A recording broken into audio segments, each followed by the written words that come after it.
So yan yung topic natin today on pharmacology. Now when it comes to pharmacology, pharmacology is the study of medicine. There are two branches of your pharmacology that we want to study because dito yung mga nursing interventions natin.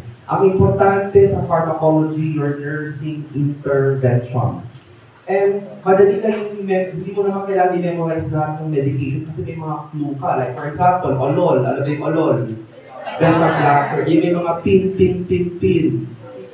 Calcium channel blocker. Yung may mga zone, prednisone, dexamethasone, cortical steroids. So hindi ka masyadong mahirapan. Ang tatandaan nyo lang yung interventions natin and considerations. Kasi doon medyo nakakatalo, nakakalimutan natin. So number one, natin concept sa pharmacology, meron tayong tinatawag na pharmacokinetics. Okay? Pharmacokinetics. When we're talking about pharmacokinetics, we're talking about the movement of drug.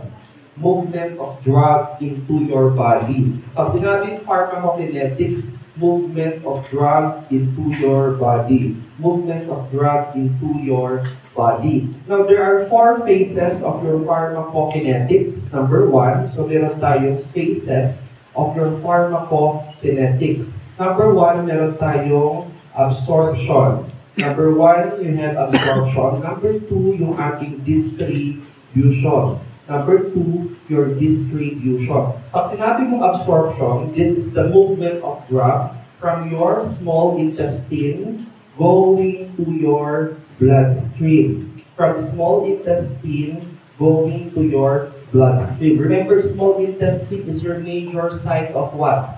Digestion and absorption. Not only absorption, but of course, digestion. Kasi dyan nag-drain sa may duodenum, yung bile, at saka yung pancreatic enzyme to your common bile. Anong tawag dun sa sphincter na nagpo-control? Sphincter of Odin. Perfect, gagaling na. Now, that's your major site of digestion and absorption. Small intestine to bloodstream, absorption. Pag sinabi mo namang distribution, ito from your bloodstream, drug from your bloodstream, going to your target organ or target cell. Target organ or target cell. Pag sinabi mong distribution, it's the movement of drug from your bloodstream going to your target organ or target cell. Now, there are factors. There are factors that may affect absorption and distribution. Dito na papasok yung mga interventions mo as a nurse. Okay? So, meron tayong factors that affects absorption and distribution. Now, number one, remember that acidic drug is well absorbed in an acidic environment. Okay? Acidic drug is well absorbed in an acidic environment. Pagkainom mo, remember your stomach is acidic. So, ibig sabihin, most of the drugs are acidic. Kaya nga dapat most of the drugs are what? With meals. Okay? Because most of the drugs are absorbed in what? Acidic environment. Then, and vice versa, basic drug is absorbed in a basic environment. Kabaliktaran kasi yan ng excretion. Ang excretion, yung fourth phase, mamaya discuss natin, acidic drug is excreted in a basic environment. Kabaliktaran. Pero unahin ko lang muna yung factors affecting absorption and distribution. Number two, remember that fat-soluble drugs are well absorbed compared to a water-soluble drugs. Fat-soluble drugs are well absorbed compared to your water-soluble drugs. Sir, why? Because the lining of the intestine is made up of lipid. The lining of the intestine is made up of lipid. That's why fat-soluble drug has greater absorption compared to water-soluble drug. Ang water-soluble drug kasi, kailangan mo pa dyan ng carrier para ma-absorb yung gamot. And an example of a carrier is your protein na albumin. Ito readily absorbed yan because the lining of the intestine is made up of lipid. So, ibig sabihin, most of the drugs are what? Fat soluble because they are easier to be absorbed by your small intestine.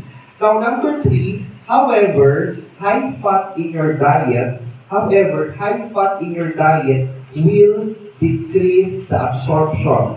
However, high fat diet will decrease the absorption and distribution. Remember, fat, it will take how many hours para ma-digest yan? 5 to 6 hours. So hence, mas matagal ma-absorb yung medication mo if you have increased fat in your diet. Okay, next natin. Number 4. Number 4, remember that non-ionized drug, like for example, yung ating aspirin. Non-ionized drug is well absorbed compared to your ionized drug. Mas na-absorb ang non-ionized, like for example, your aspirin compared to your ionized drug. Non-ionized drug increase absorption. Non-ionized drug increase absorption. Next, number 5. Hindi tayo mag-focus kasi pwede gamitin ulit ito sa concepts mo sa MS. Number 5, stress. In times of stress, ano pa? Hunger, ano pa? Exercise, ano pa? Pain. In times of stress, hunger, exercise, or pain. In times of stress, hunger, exercise, pain, ano ang kayang ma-stimulate dyan? Simpa or para? Simpa. Pag sa simpa, pag sa SNS, what happened to the blood supply into your GI and GU? Decrease, increase? Decrease. The answer is decrease. Hence, stress, hunger, exercise, pain will decrease the absorption and distribution. Because remember, ang ma-activate dyan sa SIMPA. Sa SIMPA, decrease ang GI and GU function. That means decreased blood supply into your GI and GU, leading to decreased absorption and distribution. Kasi bakit? Sino ba ang priority during sympathetic response? Number 1, ano yung mga vital organs natin?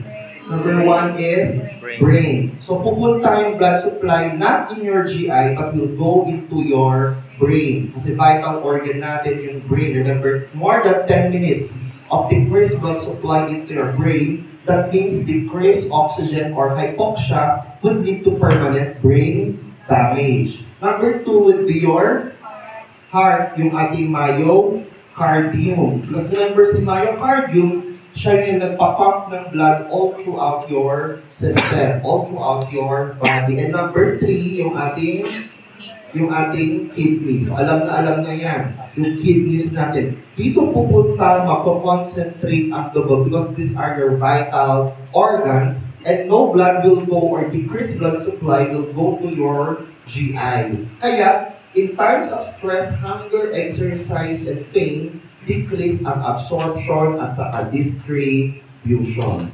Okay, number 6. Number 6, meron tayong tinatawag na protein binding capacity. Number 6, meron tayong tinatawag na protein binding capacity of the drug. Protein binding capacity of the drug. Remember that, for example, you have 500 milligrams, okay? If the drug will bind to a protein, okay, 50% of that will be what? Deactivated. And only 50% is what? Active or at work. Remember that 50% of the drug, when it binds to a protein, it will be deactivated. And only 50% of the drug is active or at work. So for example, meron kang protein malnutrition. Ano tawag sa protein malnutrition? Marasmus or kwashiorkor? Kwashiorkor. Ano tawag din sa protein deficiency? Marasmus or kwashiorkor? Kwashiorkor. Kwashiorkor. Kasi yung marasmus ay calorie deficiency, carbs, proteins, and fats. So it's very specific to your protein, yung kwashiorkor. So kung meron kang kwashiorkor, careful ba tayo sa pagbibigay ng dosage ng medication? Yes. Yes or no? Yes. Kasi bakit? Decrease ang protein. Ibig sabihin, yung pasyenteng may kwashiorkor ay at risk for what? Drug toxicity. Because remember, The drug needs to bind to a protein so that 50% of the drug will be deactivated and only 50% of the drug is what? At work or active. So kung meron kang protein deficiency, okay, or ano kaya, decrease ang body mass, decrease ang body mass mo, or you are emaciated or decrease ang body mass, ibig sabihin kasi din yan, decrease ang protein content sa katawan, you are prone to what? Drug toxicity. May problema sa liver. Di ba si liver ang nagsisynthesize ng protein? Tama? Si liver ang nagsisynthesize ng protein natin. So kung may problema ka sa liver, liver cirrhosis, careful din tayo sa pagbibigay ng medication. Hindi pwedeng high dosage. Bakit? Remember, protein binding capacity of the drug needs to bind to a protein so that 50% of that will be deactivated and only 50% will be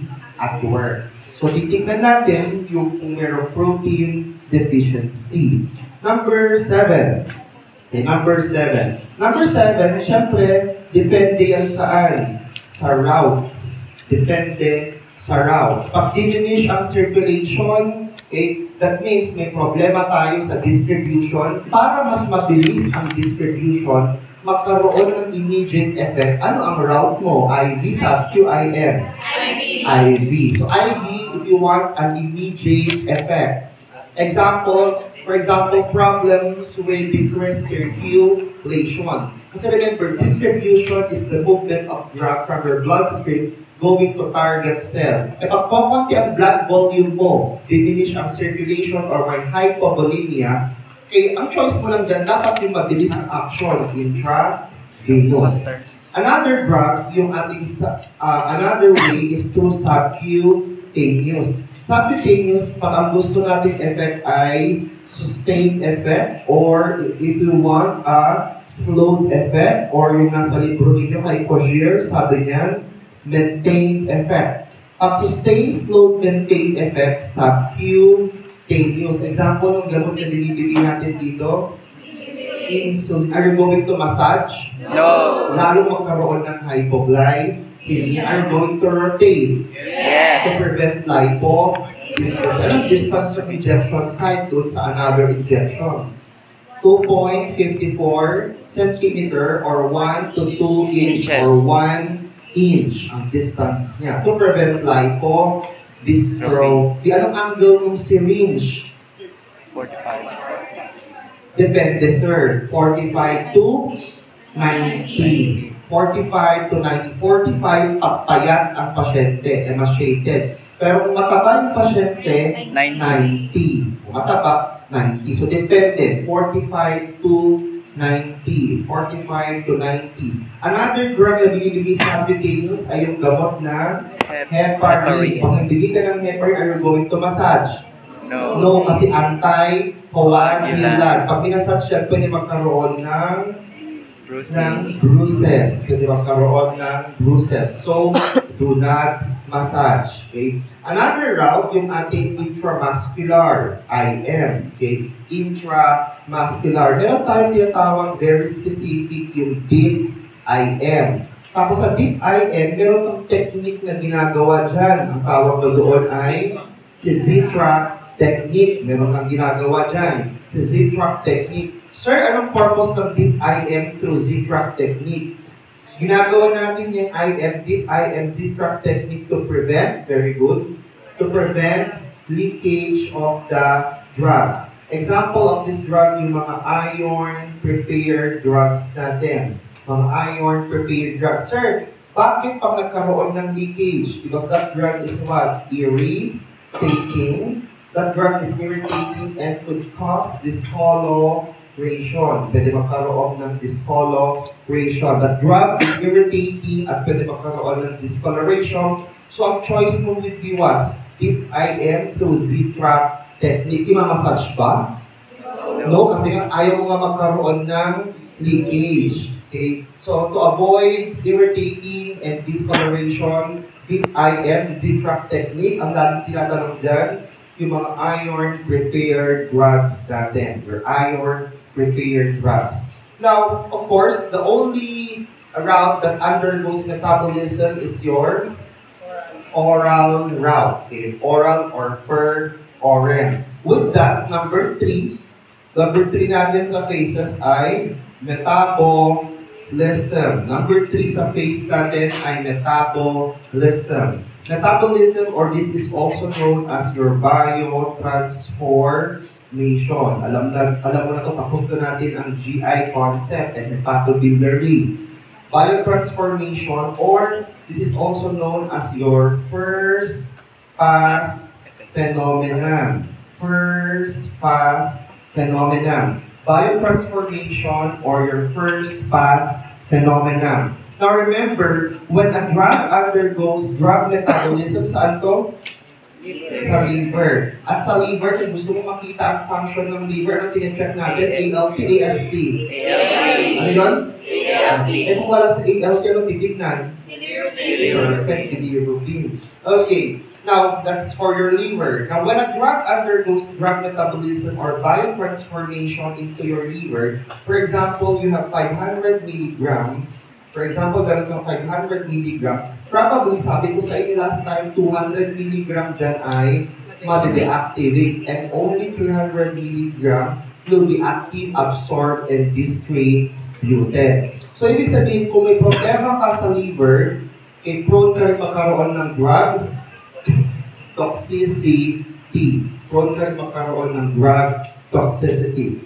That's for your metabolism. Sa hyperthyroidism, increase or decrease ang metabolism? Increase. The answer is? Increase. Hyperthyroidism. Ano mangyayari sa drug metabolism? Increase or decrease? Increase. Increase. Okay, increase sa hyperthyroidism. So careful din tayo when it comes to dosage, giving dosages or computing medication for hyperthyroidism. Kasi pwede din magkaroon ng drug toxicity. Ay, not hypothyroidism. Sa hypothyroidism, decrease ang metabolism. Kailangan ma-metabolize para ma-deactivate. Okay, that's for your metabolism. And last phase of pharmacokinetics, number 4, is your excretion. Last phase natin dyan ay yung ating excretion. And your major organ for your excretion would be your kidneys. Anong check? Ano mas reliable, CREA or BUN?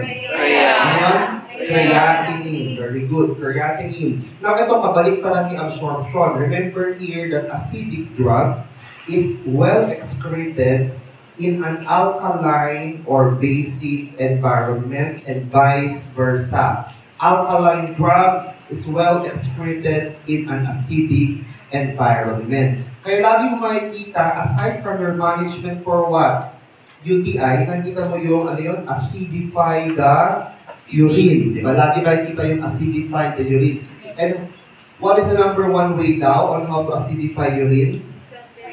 Ano sinabi ko? Cranberry. Cranberry. Kung wala. Kung wala.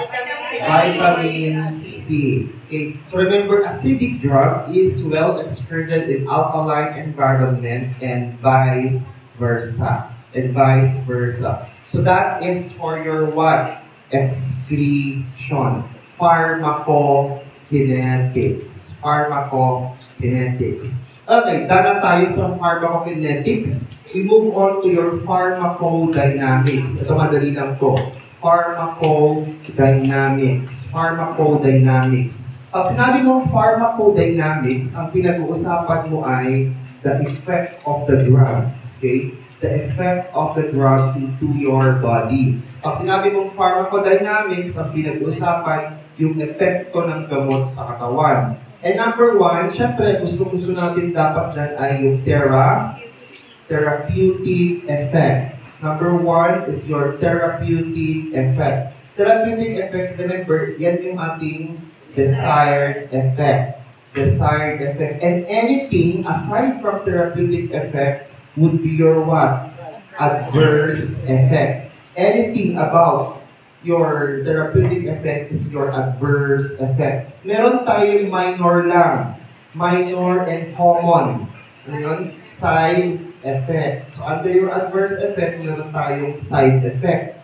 Side effect, ito ay common, expected, and they are manageable. Common, expected, and manageable. Common, expected, and manageable. Side effect. Meron din yung isa yung exaggeration ng immune system. Hypersensitivity. Hypersensitivity, there is an exaggeration of your immune system. Anong IG ang mag-increase dyan? IG. Pag sensitive ka, pag may allergy, IgE, allergy. Okay. IgE yung mag-increase. And over-exaggeration of your immune response, hypersensitivity. But the worst effect of your hypersensitivity that could lead to laryngospasm is your anaphylaxis or meron kang severe allergic response. Okay? Allergic response, severe yan. Severe compared to hypersensitivity. Ang pinaka-severe dyan si anaphylaxis. Anaphylaxis, the patient will die because of laryngospasm. Kaya dapat ano nga sa bedside ng pasyente? Tracheostomy, sets ang drug of choice. Epinephrine. Epinephrine here is for vasodilation or for the laryngospasm. Vasodilation or laryngospasm? Okay. Both, pero mauuna muna yung for laryngospasm because epinephrine could also cause vasoconstriction. Kung meron kang allergic response, meron kang massive vasodilation. Okay, that's for your adverse effect. Now we move on to number 3, yung interactions. Number 3, yung interactions natin. Interactions. For interactions, meron tayong tinatawag na additive, meron tayong tinatawag na additive, or ito yung tinatawag mong summation. Additive or summation. Additive or summation. Additive or summation, here, parang sinabi mong 1 plus 1 equals 2. Parang sinabing 1 plus 1 equals 2. Here, we combine 2 drugs or 2 medication with the same effect. We combine 2 drugs or medication with the same effect. Like for example, in the case of alcohol, at saka when you give your Valium. Alcohol is what? CNS depressant. Valium or diazepam is also a CNS depressant. So parehas sila ng action. So ano yun? Additive. So we combine 2 drugs with the same action. That is your additive or summation. Now, as an effect, edi lalong mag-i-increase ang CNS depression. As an effect, lalong mag-increase ang CNS depression. Now, another interaction, okay, another would be your synergism. Okay, yung synergism. This is also known as your potentiation. That is also known as your potentiation. Potentiation. Now here, parang sinabi mong 1 plus 1 equals 3. Dito, kinombine mo yung dalawang gamot or substance with different effect. You combine 2 or more substances with different effect. Like for example, in the case of aspirin, plus codeine, aspirin and codeine. So we combine 2 drugs or substances with different action. Ano ba yung aspirin? Anti-platelet for fever and sedative siya, tama? Yes. So, yung codeine. Okay. Codeine is anti-tussive. Diba? Codeine is anti-tussive kasama ni dextromethorphan. Respiratory drugs. Review ulit yun. Diba? Tapos ng respiratory concepts natin. Yung respiratory agents, yung number 9, dun sa papel nyo, dun sa pinakababa, sa respiratory agents.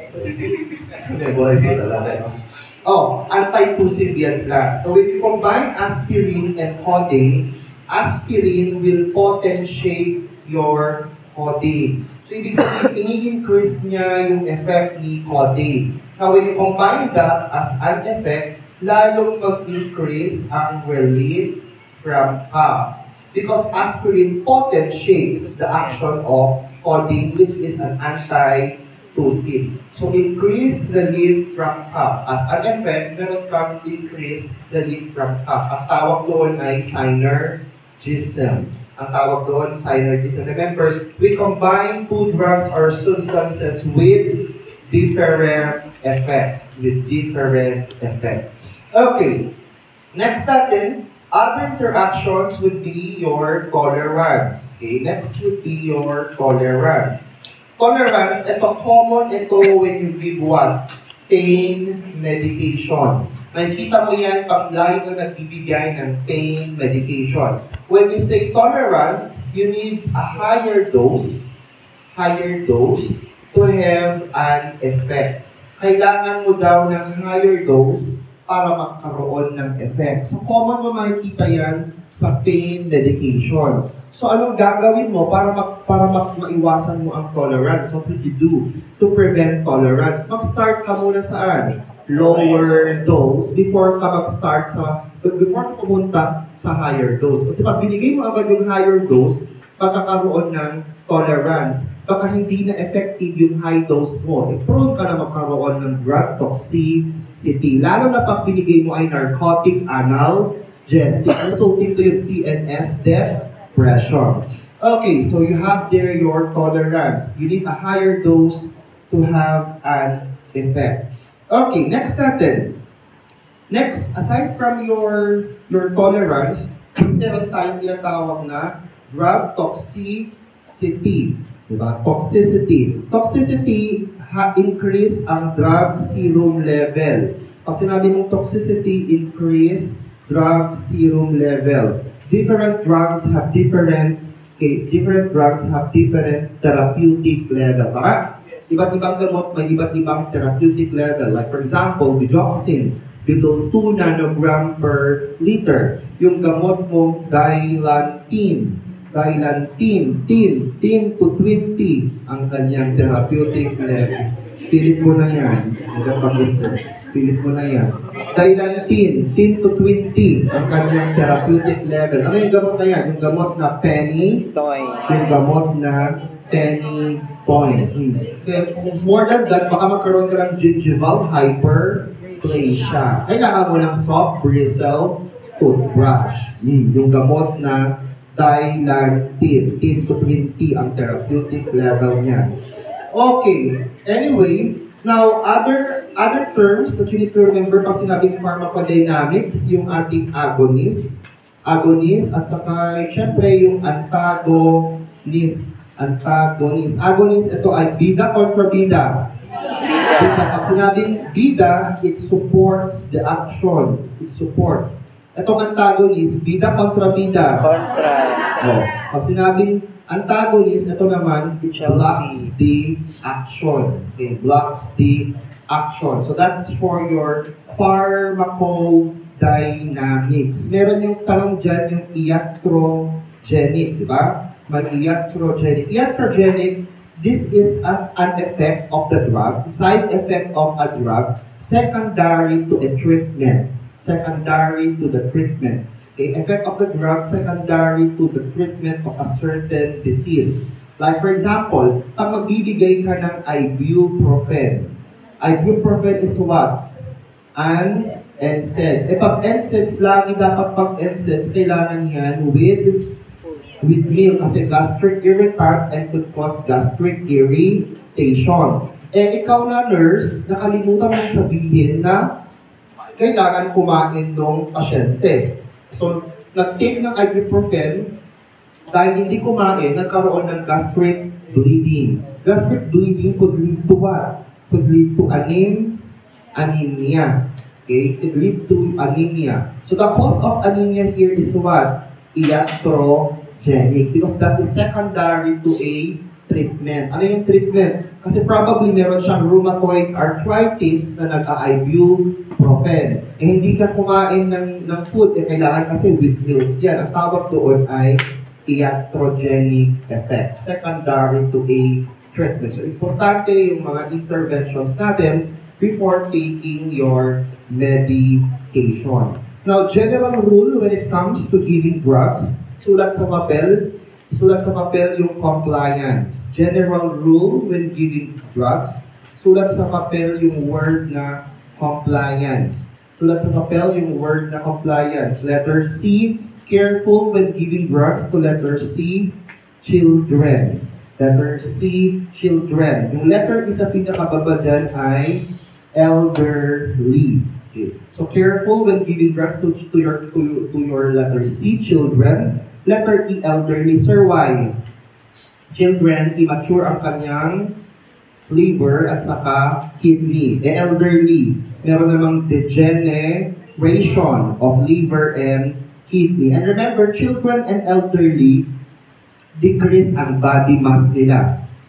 Pag decrease ang body mass, decrease ang protein. Pag decrease ang protein, they are prone to what? Drugs, toxicity. So careful tayo sa children, elderly. Letter P, not only sa children, elderly, pero saan? Sa pregnant mothers. Okay, pregnant mothers. Ano yung pwedeng antibiotic na ibigay pag buntis na may UTI?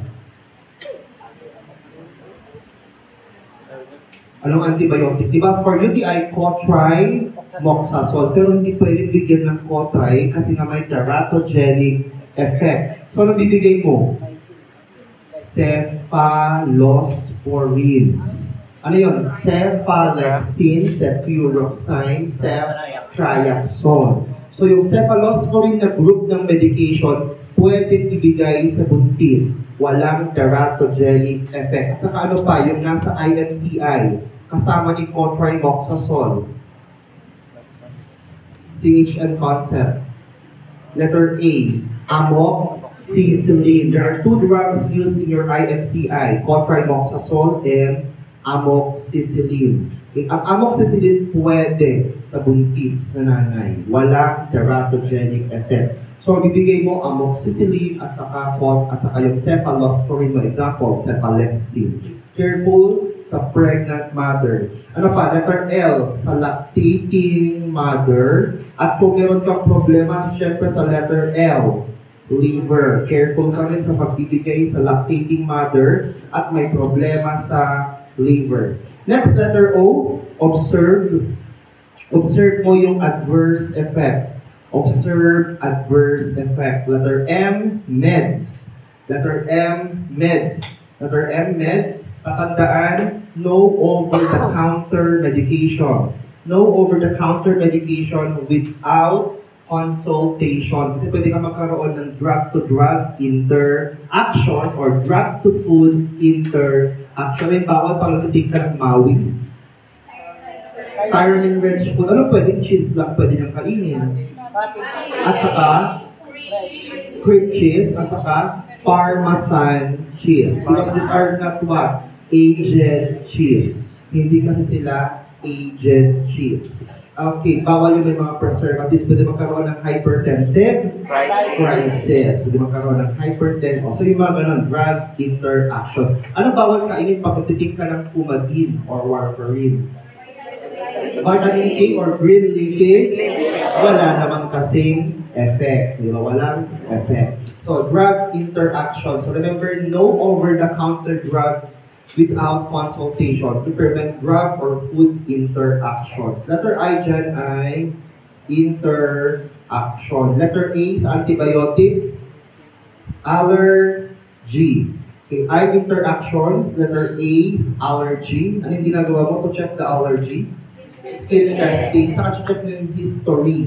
Diba? Check mo yung history. Letter N, napaka-importante, no crushing. No crushing of enteric-coated drug.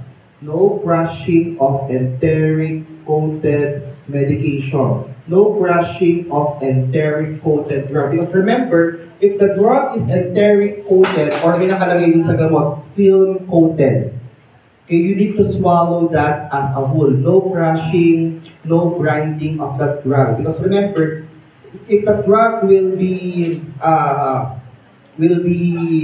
not be swallowed as a whole, pwedeng masira yung content ng medication by your gastric acid. The content might be destroyed by your gastric acid. So that means, yung enteric-coated drug natin, it's meant to be digested and absorbed sa my small intestine. Kasi pag dumaan yan sa tiyan at nasira ni gastric acid, wala nang effect yung medication natin. So remember, no crushing of enteric-coated drug. No crushing of enteric-coated drug. And letter C dito, napaka-importante, syempre, compliance. Kailangan natin ng compliance, especially to your antibiotic to avoid drug resistance. To avoid drug resistance and to your anti-hypertensive drug. You cannot skip, you cannot stop, di ba? Pwede magkaroon ng rebound hypertension. Pwede magkaroon ng rebound hypertension.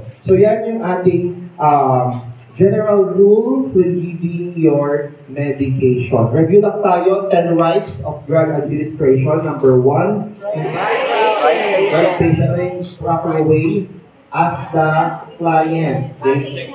Ask the client. Number 2 is check the armband or bracelet. And number 3, check mo yung chart. Check mo yung chart kasi sa chart may picture doon, or if there are 2 patients with the same name, you have to distinguish kung sino yung talagang pasyente mo na pagbibigyan ng gamot by asking the middle initial or the birthday of the patient.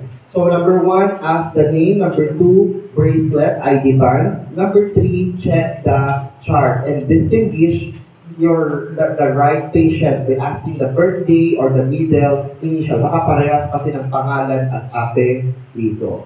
So right patient. Number 2 is right medication. Right medication, ilang beses mo babasahin? 3. Ha? 3 times. Sabi ni Cogier, 3 times babasahin ang label ng medication. Okay? 3 beses babasahin. Pag order ni doctor, you get the medication and you prepare 1. When you prepare, when you're preparing, titignan mo na 2. Before you give, 3. Babasahin mo 3 times, babasahin ang label ng medication. Now, the label of the medication is partially erased. The initial action of the nurse is to report to A, physician, B, pharmacy, C, supervisor, D, fellow nurse. Okay. Partially erase yung label. Kanino mo i-report muna? Answer is pharmacy. Siya kasi nagdi-dispense ng medication. So the answer there is report it to the pharmacist. Another question. You are the ER nurse and you are checking the E-card. E-card means there is emergency. And you found out that one medication is missing. The nurse should report initially to letter A, physician, B, pharmacist, C, supervisor, D, fellow nurse. One medication is missing at the E-card. Okay? The initial action of the nurse is to report to A, physician, B, pharmacist, C, supervisor, D, fellow nurse. Anong sagot? Class, one medication is missing at the E-card. E-card means, pwede mo bang sabihin kung kailan makaka-emergency? Yes or no? Eh ngayon, biglang nagkaroon ng emergency. May order. Sino nag-order ng medication? Eh nag-order si physician ng gamot. Sakto yung gamot na yun yung nawawala. Okay? Emergency, very important ang time. Because we want to save the life of the patient. Importante yung element ng time. So, initially, saan mo i-report? A, physician, B, pharmacist, C, supervisor, D, fellow nurse. The answer is physician. Physician muna. Bakit? Emergency. E-card nawawala yung medication. hindi mo masabi kung kailan makakaroon ng emergency. So, para alam na, Dok, nawawala po yung ganitong gamot natin. Okay? Pag nawala yung gamot natin, okay, inform siya, mag-isip ka siya ng substitute or magpakuha na siya agad ng order to replace the lost medication. Kayo yung next physician, then next kayo yung next i-report. Supervisor. Para magsusulat si nurse ng incident report. Gagawa ngayon si nurse ng incident report. Plus, yung exact question doon sa board exam. Yung may nawawalang medication. Kanino ka daw unang magre-report? Wala na yung 1 point. Pero alam naman na ngayon. Ang importante, alam na ngayon. Another, mamaya, sabihin ko ulit yung mamaya yung ibang question. Sagot doon ay physician. Physician. Okay, next natin, right client, right drug na tayo pala, right medication, right dose, mamaya yung computation natin, right time and frequency, number 5, right assessment, right route muna, right route, then of course, right assessment. Before you give your furosemide, anong assessment mo? Ano yun? Wala yung BP sa choice. Wala yung BP. Pwedeng heart rate. Ano pa? Wala yung heart rate sa choice. Serum, potassium. Kasi furosemide is potassium wasting. So, hindi bibigay pag mababa ang kanyang potassium. Okay, next natin. Right assessment, right education or information. You have to educate the risk, the benefits, the consequences pag hindi inom, yung mga side effect, and so on. Now, after you educate the patient, ayaw pa rin niya, can you insist? Can you insist? Kasi meron siyang right to refuse. O ngayon, nag-refuse si pasyente. Okay? Di ba pipirma siya ng waiver? Pipirma siya ng waiver. Okay? Yung HAMA, it's different, home against medical advice. Pipirma siya ng waiver. Pero usually kasi yung waiver, pinipirmahan yan pag may surgery, di ba? So, hindi ka napapapirma pag ayaw niya mag-take ng medication. Ngayon, question, saan papapirmahin yung pasyente na nag-refuse siya doon sa chart? A, doctor's order. B, nurse's note. C, medication sheet. Saan papapirmahin yung pasyente na nag-refuse ng meds? A, doctor's order. B, nurse's note. C, medication sheet. Saan makapirmahin? Saan makapirmahin? Iba na talaga. Sino ba nagbibigay ng gamot? Sagot? Doctor's order. Sir, bakit? Para makita niya na nag-refuse, ayaw ng IM. So, meron namang substitute, pwede namang oral drug. So, para alam niya yung substitute. But, you need to reflect in your nurse's note. Patient, refuse, medication of the complete na order. Tapos, kailangan naka-reflect din yan sa medication sheet. Nakalagay doon, 2 bar, tapos nakalagay, refuse. Yung date sa pa-oras sa kayong initial.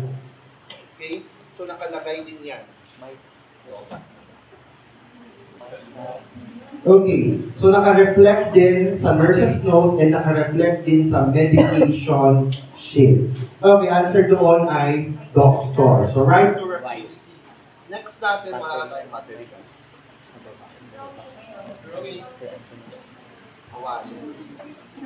Battery pa tayo. Ay, meron naman.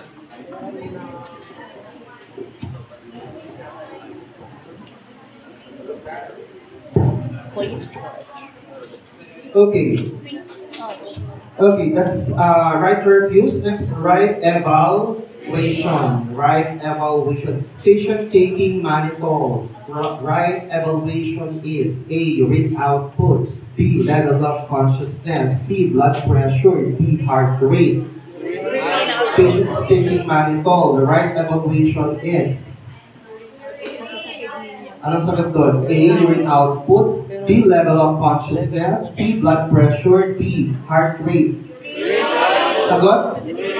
Kasi nga si mannitol ay osmotic tayo, kaya yung sasagot mo ay urine output. Second question, the patient with increased intracranial pressure is taking mannitol. The right evaluation of the nurse is to check the A, urine output, B, level of consciousness, C, blood pressure, D, heart rate. Anong sagot naman sa number 2 question? Sagot ay level of consciousness. Kasi meron ng increase ICP. Pag nawala ang cerebral edema, mag-i-improve ang level of consciousness. Another question. Patient with increased intracranial pressure is taking mannitol. The right assessment before giving the medication is A, urine output, B, level of consciousness, C, BP, D, heart rate. Ang tinatanong ay assessment before giving medication. Sagot mo ay? Answer is blood pressure. Because you will not be giving that if the medication, if the BP is below. You will not give the mannitol if the BP is high. Kasi bakit i-absorb ng mannitol natin yung water from interstitial, resulting to increase blood volume. Increase blood volume, increase cardiac output, increase blood pressure. So, to-check mo yung kanyang blood pressure. Eh kung wala si BP, edi syempre si heart rate. Okay, heart rate. Okay, that's right evaluation. And number 10, right documentation. Number 10, right documentation. What's not documented is considered not done. Not documented is considered not done. Okay, let's try to answer muna yung basic concepts natin, 1 to 20. Okay, number 1.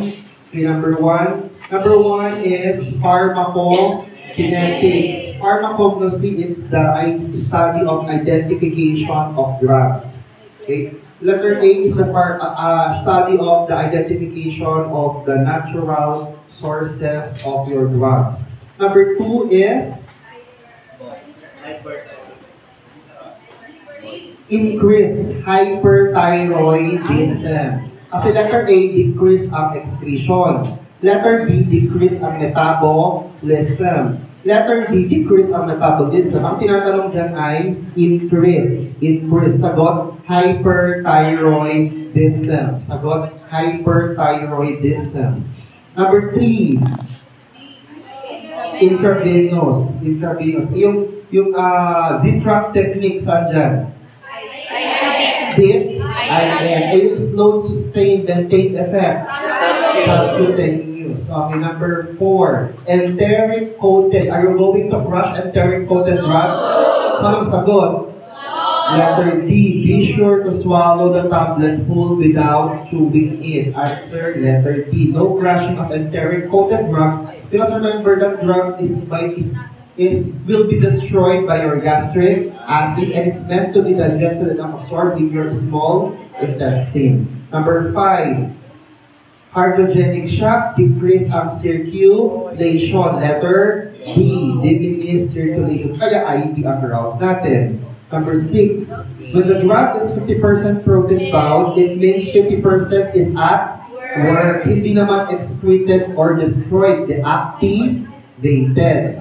Okay, answer number 6, letter A. Number 7, cirrhosis, hepatitis, liver, may problema sa metabolism. Answer letter B. Number 7, letter B. Next, number 8. Number 8. Number 8.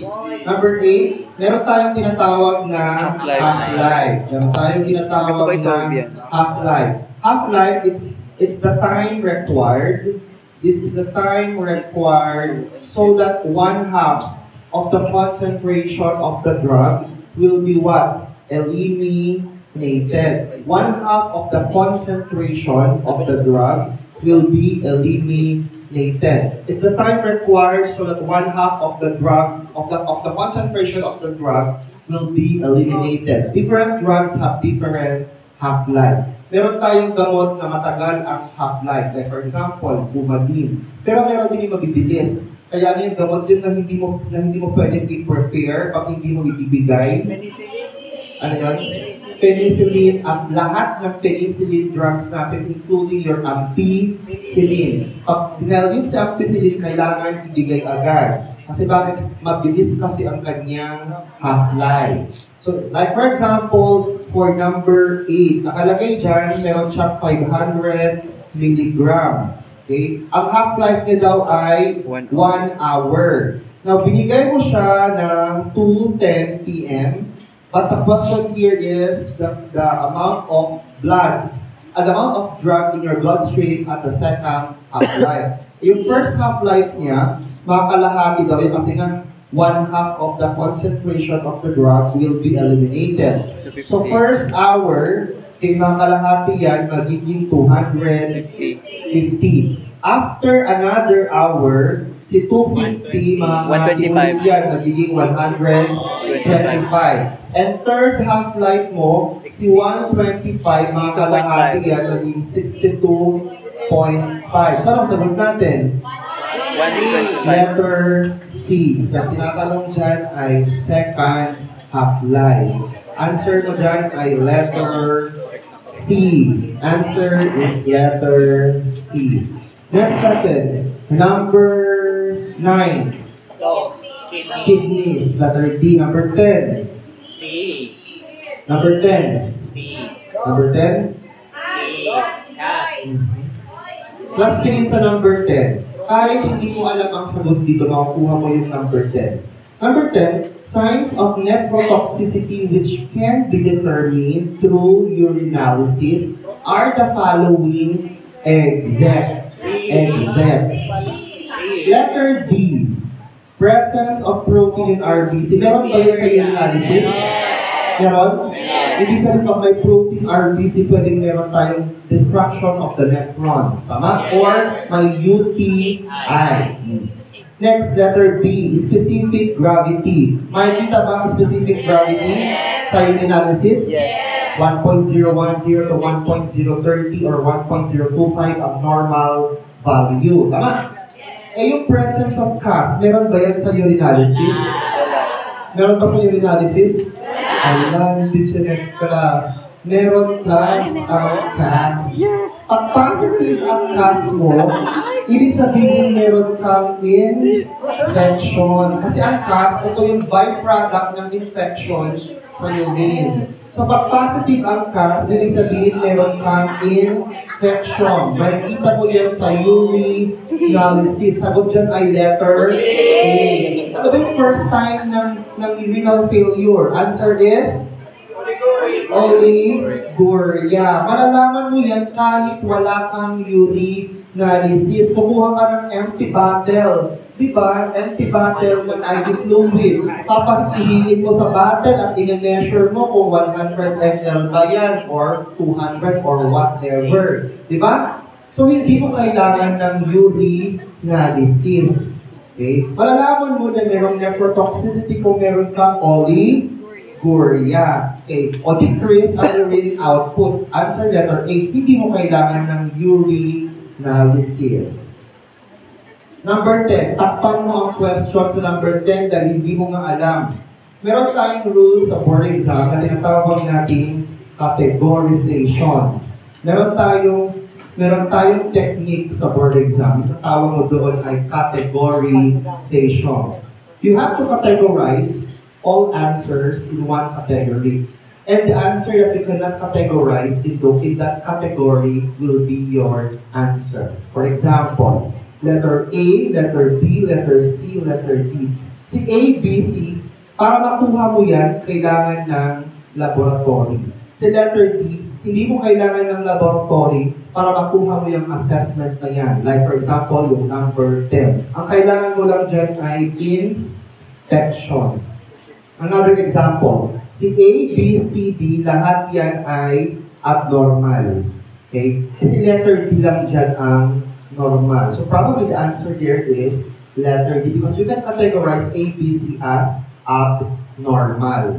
Okay, another mo dyan, yung A, B, C, D dyan, si A, B, C lahat dyan ay about GI. Pero sa letter G, about dyan ay neuro. So ang sagot mo dyan ay letter D. But that is not applicable to all. Hindi pa rin applicable to all yan. Ang common lang na ginagamit yan would be abnormal and normal findings. Pero hindi yan applicable sa lahat. Kailangan mo pa rin yung knowledge when it comes to answering board exam question. So ganun, pag hindi mo naiintindihan si number 10, takpan mo si number 10. O di ba, categorize ka na ngayon. Viewing output, nakikita ko ba yan with my bare eyes? The answer is yes. Kaya kong i-assess yan with my bare eyes. Pero sa specific gravity class RBC, hindi ko ma-assess yan with my bare eyes. Kailangan ko ng laboratory. Sagot mo letter A. Pero hindi gagamitin yan. Ang foundation mo pa rin ay knowledge. Okay, number 10 ay letter A. After 10 ay letter A. Number 11, block. Antagonist. Number 12, a client has been given antibiotic. Which assessment finding indicates this medication has been effective? Letter A, pag nagbigay ka ng laxative. Letter B, pag nagbigay ka ng diuretic. Letter C, pag analgesic. Answer, letter D. Bumabang temperature, nag-decrease ang infection. Number 13, the following are true about drug interactions except letter B, kasi letter B maraming effect yan. Maraming interaction in hypertensive crisis. Anong drug of choice mo pag may hypertensive crisis? Antidote?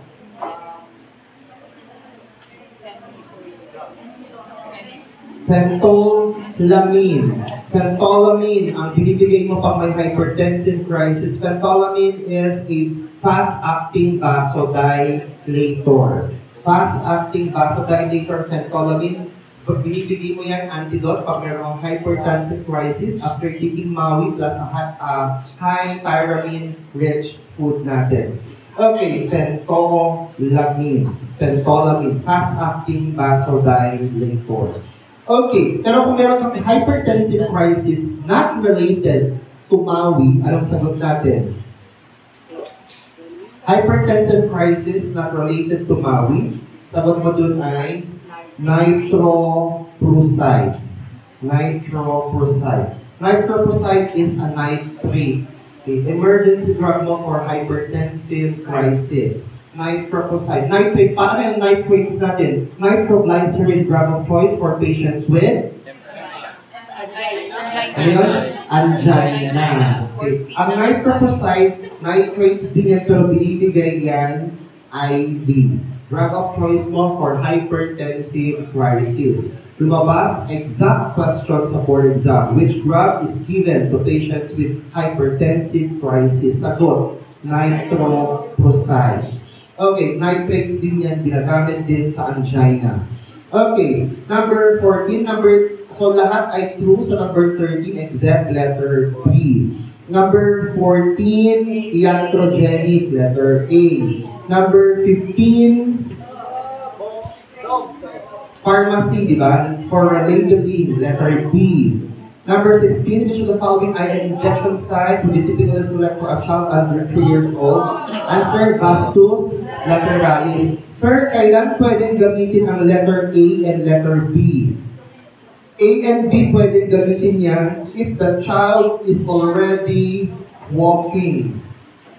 Pwedeng gamitin ang ventrogluteal and dorsogluteal when it comes to IM injection if the child is already walking. You can use ventrogluteal and dorsogluteal already if the child is already walking. Usually kasi bata naglalakad 2 years old and above, di ba? Pero para sure tayo, pag 3 years old, wala kasi nakalagay din kung naglalakad pa yung bata. Para safe tayo, vastus lateralis. Pero pag nakapaglakad si bata, pwede ang ventrogluteal and dorsogluteal kasi develop na ang muscle. First na ang muscle mass, including muscle tone. Okay, number 17. Number 17. Anong sabihin natin dito? Letter? Meron tayong ilan yun? 250 pero 60 pounds. Convert ko muna yung 60 pounds to kilograms. So that is 2.2 kilogram. Tama? O, anong sagot natin dyan? Yung 60 divide by 2 pagkatulikon natin. Answer is 27.27.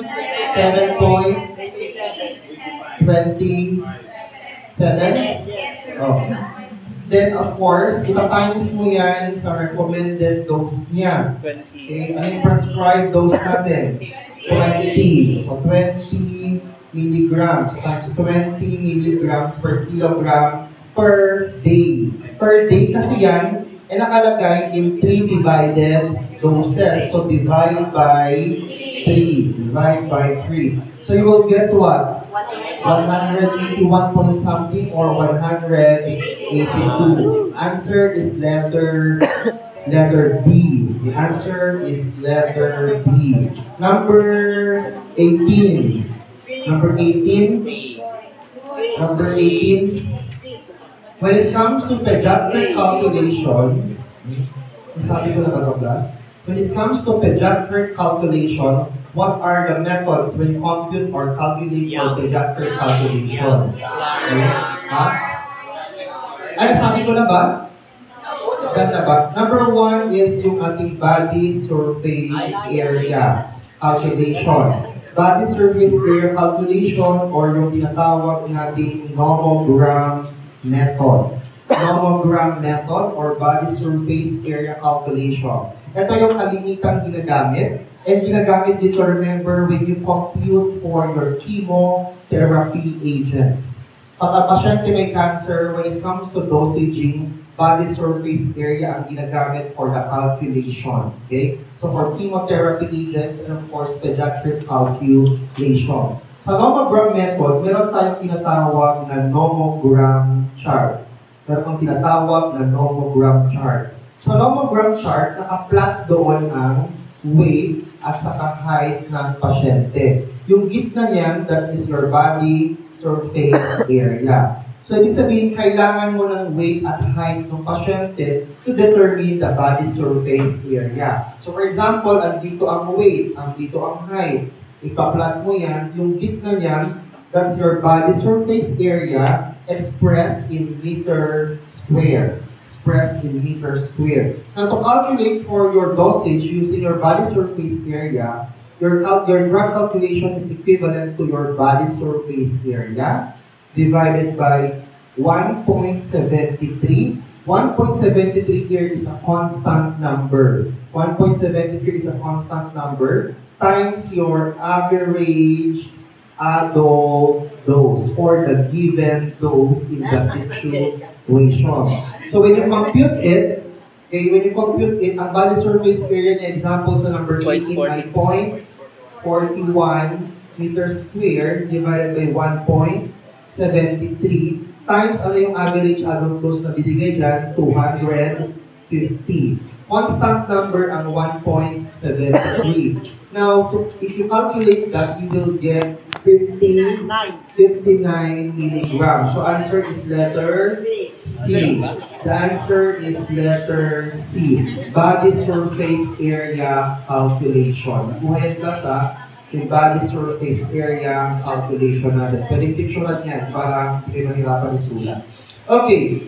Now, aside from your body surface area calculation, another way to compute for pediatric calculation is number 2, yung gumagamit tayo ng Fry's rule. Is Fry's rule. Fry's rule is used for pediatric clients below 1 year old or ibig sabihin for what? For infants. Ginagamit yan 1 year old below for infants. For Fry's rule, to calculate your dosage, this is equivalent to number or age in months. Age in months yan. Divided by 150 times the average adult dose. So age in months divided by 150 times your average adult dose for Fry's rule. Number 3, meron tayong tinatawag na Young's rule. Okay? Young's rule. Remember why Young's rule? May letter Y. Ang ginagamit natin dyan ay years. Ang ginagamit mo dyan ay years. Ginagamit yan for 1 to 12 years old. Ginagamit mo yan for 1 to 12 years old. Now, to compute for your Young's rule, using your Young's rule, ito yung age in years. Age in years, divided by age in years. Okay, ano yun? Plus 12 times your average adult dose. Okay, that's your Young's rule. And number 4, when it comes to your computation, ay yung ating Clark's rule. Clark's rule may letter L. Clark's rule, merong letter L. Clark's rule, ibig sabihin ang ginagamit mo dyan ay pounds. Ibig sabihin, when you compute that, age in weight in pounds divided by 150 times the average adult dose. So that's for your Clark's rule. That's used for your pediatric calculation. Pediatric calculation. Okay, now that's for number 18. Number 18 is letter C, 59. Number 19, D over S pa lang dyan. ml yun ah. So 10 milligram divided by 5 milligram.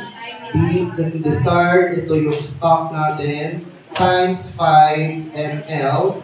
That is equivalent to 10 ml. Magkakaproblema ka lang dyan when it comes to your units.